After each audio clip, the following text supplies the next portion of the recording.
Joining us now, Sasson Gabay, star of the series Kugel, which is seen exclusively on the new streaming channel Izzy. He joins us now from Tel Aviv. I thank you for taking time out of your evening to join us right here, Sasson. And Thank you for having me. thank you so much. I'm going to let you explain it. Your character, which goes back to Shtisel, which was an extraordinary series that aired on Netflix and did so well. But if you would start there, because this is the prequel to that series. Go ahead. You're absolutely right. Well, we started in Shtisel. We had 3 seasons of Shtisel, which received, enormous success worldwide, and it was aired in Netflix. And well, it's about the Orthodox, ultra Orthodox Haredi neighborhood in Mea Shearim in Jerusalem. And the story of Shtisel is expand from many characters and many plots and other plots. And my character joined at the second season and the third season. And I originally, me and my daughter Libby, which is played by Hadas Yaron, we joined and popped in Shtisel's life at the second season, coming and going from Antwerp, where we supposedly lived our normal life. And this series, Kugel, takes us as a prequel for what's happened before they came to Jerusalem, Nuchem and Libby. And this is a story about their lives over there in Antwerp. Pick it up from there. You're now in Antwerp, and this is an Orthodox man with an Orthodox wife and daughter. And go ahead, pick up the storyline. Well, Nuchem is quite a, let's say, colorful character, if you may say so. He's very sharp. He's very. I fell in love with him. I mean, in Shtisel, and it was easy for me to jump into this water in Kugel because I came with the character that I already know. He's sharp. He's witty, and he got a tendency to cut corners and sometimes bend the law according to his wish and according to his state of mind. But deep down there, he's got a warm heart, and he's got. I like him because he never gives up. He want to make it. He want to make money. He want to succeed, but to have success. But he can't. He doesn't manage to do it. But he never give up. He fall and immediately he gets up. And now we meet him in Kugel, which is the name of also of a wonderful dish, Yiddish dish, which is very sweet and also hot. Sometimes it depends. There's many variation of this of this noodles kugel, if you can say it. Correct. You Noodle cook it kugel. Yeah, potato kugel. But it's yeah, that's right. So and now we meet him in Antwerp in his life with his daughter. He's married to his wife, played by Milia Vital, and because of his swindles and many schemes that he managed to do, and funny in a way. Well, I say it without making a spoiler. In one line, he goes to widows of when they sit shiva, when they mourn their husband after they passed away, and claim that the late husband asked him for jewels for them. He's a jewel dealer, and that's how he sell it to them. But you can say it's a cheat and it's lies and swindle, but first of all, I have a tendency to defend the character. First of all, he give them the jewels. He doesn't steal from them, God forbid, and also he tell them that that they receive some memory from the late husband, and all the widows loves it. And when they're talking to a court later on, all the widows defend him. Anyway, because of his all these schemes, his wife want to divorce him. He struggled to keep his family in together, but he failed to do it, and his wife leave him, and he start a new relation with the widow, the owner of a Kugel restaurant, and join her as a partner. And this is the story more or less, and it's complicated story. It's kind of a legend, but at the same time it's poetic, and it's kind of uh, like a psychological close up into Nuchem and Libby's and Yiddish characters. He's kind of How a well-meaning. He's kind of a well-meaning guy who is looking for the next get rich quick scheme, isn't he? Yeah, he's always want to do it. He's on the verge of doing it, but he never does it. But he never gives up, and he find a way to handle his life. He's full of life. He like people, although he's sometimes have some cheats to them, but he like them. He like humans. He forgive humans' flaws as he forgive his own flaws, and he's full of life. He like food. He like women. But in going forward, in liking everybody and trying to be a good person, he also is getting his family upset with him. Correct? That's right. Uh, he's tried. He did his best, but he did it for the worst. You can say. Uh, but his family. So his family life is going apart, and it's got a double problem, because it's reduced the chance of his daughter to get to find a proper match.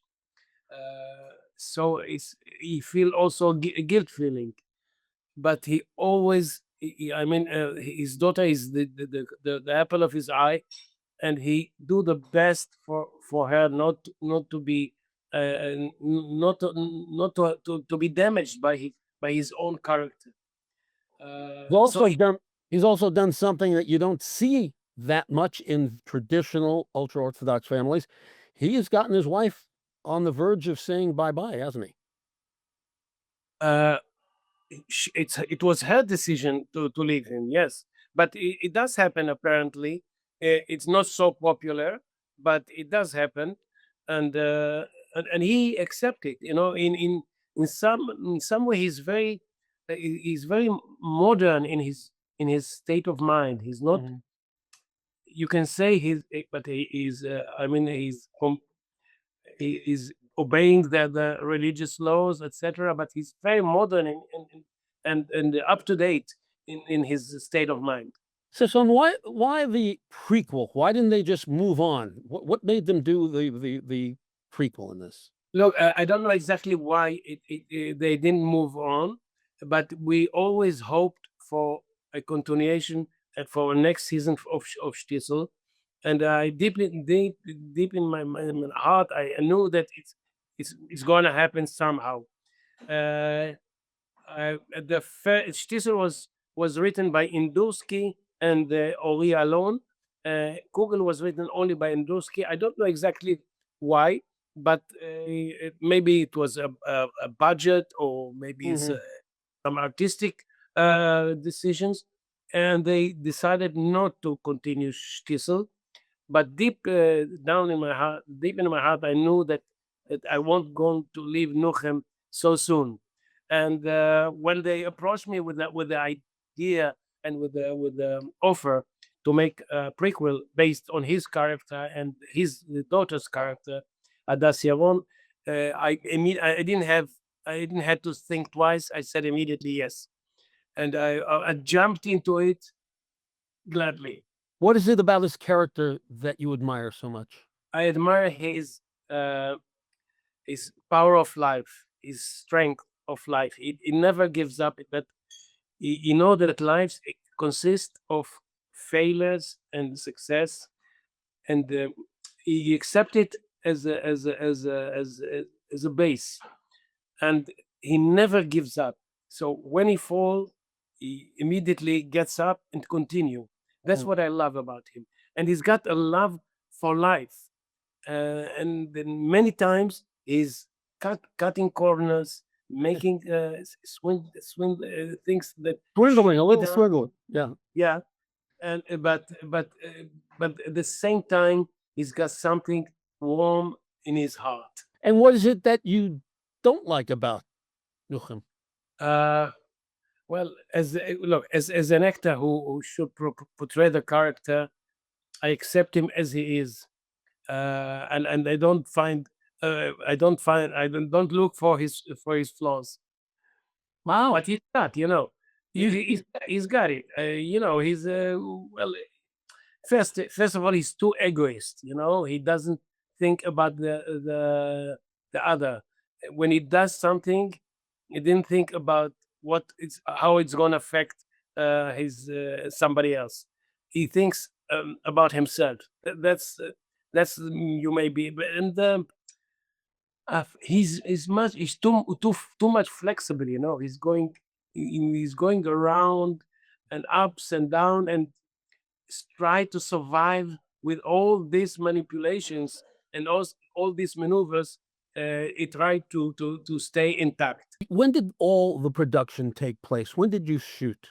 We shot in last year in February, I think March. It was in Antwerpen, and it took us 2 months to shoot. I left Tel Aviv and I came for 2 months. Successively, I stayed there. I was plunged into the work, and it was a wonderful experience for me, to be only in the work.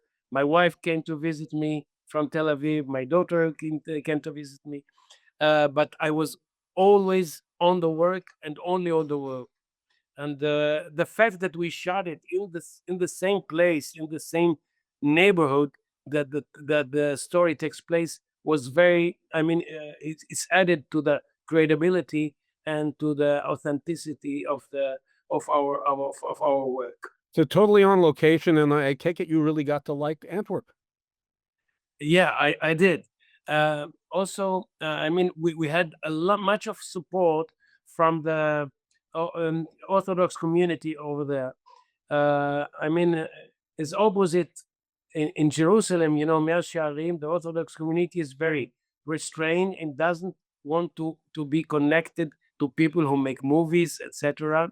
Sometime when we shot in a neighborhood in Mea Shearim, which is in Jerusalem, we had to hide the camera in the van in order to shoot outside, because they were reluctant to let us shoot over there. And in Antwerp, people were very responsive and accepted us, and we were very welcome to shoot wherever we want.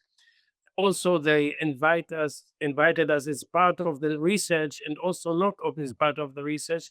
They invited us to their homes for Shabbat dinner, and we got to know the feeling, the atmosphere, and then they gave us some tricks, some advices, etc.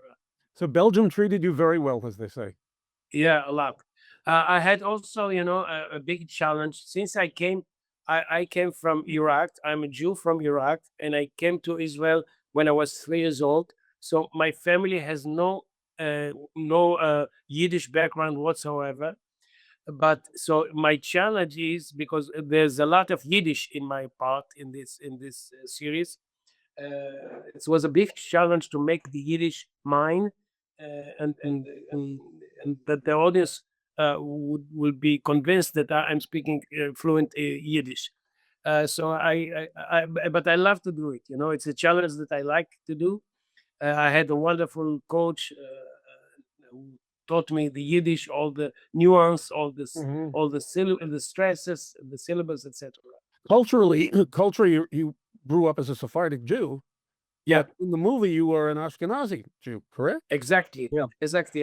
So it's not it's quite far from my background, but you know, in Israel, especially when I was kid, you are exposed to many cultures, many people from many cultures, Jews who come from all over the world, and so my ear and my Mm, I knew I was tuned to this kind of Ashkenazi manners and Ashkenazi accents, etc. So it wasn't something new that I had. So you live with it all your life.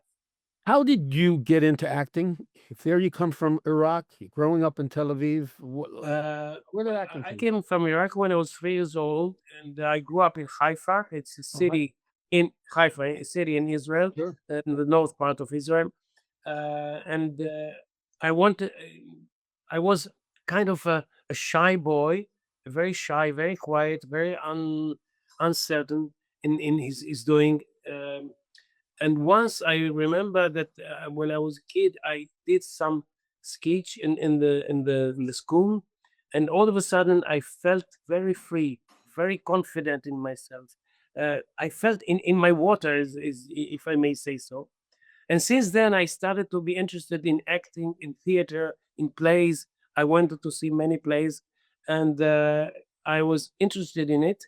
And when I finished my army service, I joined the Tel Aviv University and I studied theater and psychology. I studied psychology because I wasn't sure of myself that I belong to this profession. So I said to myself, if I'm not, if I'm only fantasizing about acting, I should have a proper profession, which relates to human beings also. Mhm. But I mean, very fast, very quickly, I knew that I belonged to the profession, and since then I started to work in it. And what is it like acting now in Israel, via stage or film or television? As competitive as it is anywhere else in the world, more so, less so? How so? Um, I mean, the industry is working quite a lot in Israel. We had to stop. You know, during the war, everything stopped for 3 months, to 4 months. I mean, in our profession, no theater, no films, no TV. But I mean, more or less, when we started shooting Kugel, the industry got back to her to get back on his feet, and so we are now the industry now is working quite well, and we are doing a lot of TV. Um, at the moment, I'm in another TV series, and that's why I have beard. This time it's mine, not not the fake one, Yeah. as in Kugel. Uh, and I myself also work now in the theater. I'm doing Antigone of in a theater. How did October 7th change the industry, the television and film industry in Israel, or did it once you went back? Y- Yes, as I told you, I mean, there was a break of 3 or 4 months. We didn't do anything. We But were then when you glued. came back, Has it Yeah, changed? we were glued to the TV, and when we came back, it came quite okay. I think we are now in a good position. Uh, I mean, we are less invited as actors to international film industry than it used to be. I hope it will change, and it's changing. For example, we're less invited to festivals, to international festivals of film and TV than we used to have in the past. I hope we'll get back to where we before. was there a moment or two during that horrific time where you said to yourself or your family, maybe we take this to the United States or to Europe in another area, and I pursue my passion, my career there?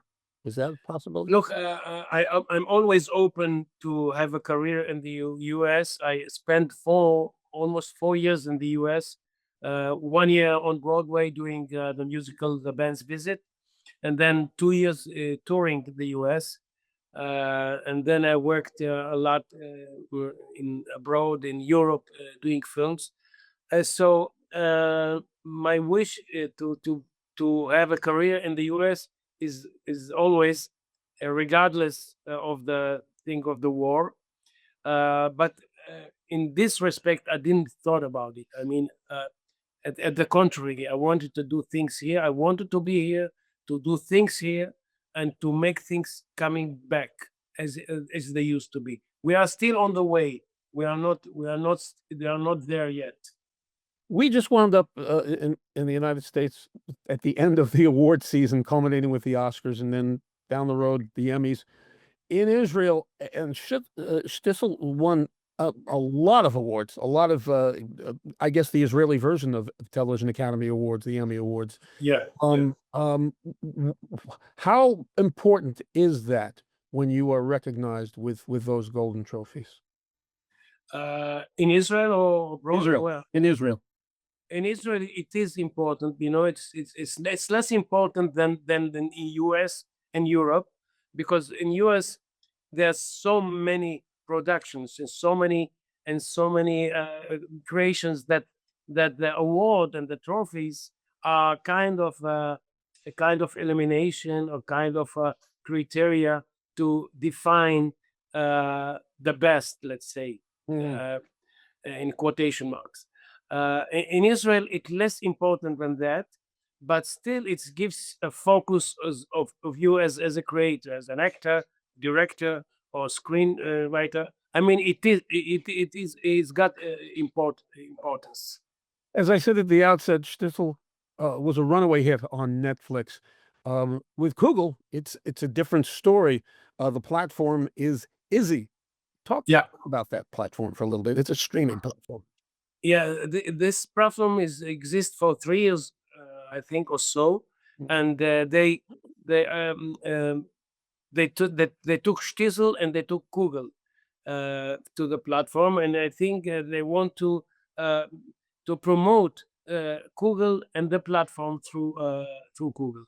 And I think it's a wonderful opportunity for audience who want all over the world, US and Europe, to see Kugel through Easy, and I think they promote it beautifully, and I hope the response of the audience will be the same. So that's a streaming platform like a Netflix or a Prime, so to speak. It's a platform like Netflix, but smaller. I mean, it's not so wide as Netflix, but I hope it will have it will grow more and more. And it is IZZY. IZZY, exactly. Where are you looking to go next with your career? What would you like to do, or is there already something or two things that are in contractual form? Yeah. Look, first of all, I love my profession. I was very fortunate to have a long and a very extensive career, but I still love it. I still got the urge and the need to do it, the curiosity, and the will to learn new things. So as I told you, I am right now doing in the theater and playing Crown in Antigone, and right now I'm shooting a TV series about relation between grandfather and his grandson. They are have an illegal manufacture for arak, which is like arak is like anise, like alcohol, kind of alcohol, and the relation between the grandfather and the grandson. And I have another series ahead. Uh, I've got quite few plans, and that I hope that all of them will come true. And by the way, are you also do you also involve yourself in the writing and the producing? Is that No, you? no, I'm You're not. acting only. Yeah, I'm only acting. I feel absorbed by acting. and I got all my it's full, it's filling my life that I don't think I have another space for something else. I let them write the things, and they worry about the about the shootings. In which, by the way, you feel comfortable, safe, confident in where you are right now, not just in your career, in Israel itself. Yes, I feel safe. I feel sad about many things. Many things I haven't solved yet. I'm still worried about the kidnapped people who didn't come back home yet, and I we are all longing and praying for they coming back safely home. And I'm really sad about the situation in our country, the Middle East. I mean that, and I really hope that something positive, something with bearing in mind peace will come, and maybe reduce the amount of suffering from the our nation, from the Israeli nation, the Palestinian nation. um, well, the world is a little bit upside down these years. The Middle East is upside down with havoc, and the many things are not cleared. It's not it's not stable as it used to be, and I wish things will settle down and calm down. People take a breath and take a long and long vision towards peace and toward tranquility. And with that said, what a wonderful thought, Sasson. I thank you so very much. Kugel, available worldwide on Izzy, the platform Izzy, Izzy. And I guess it's at izzy.com for those who want to search it out. And I thank you so much for joining us from Tel Aviv today. Continued success to you. Look forward to talking to you again. And I am sure we will see your projects as they develop and as they come out. Thank you so much. Thank you, Rose. It was wonderful talking to you.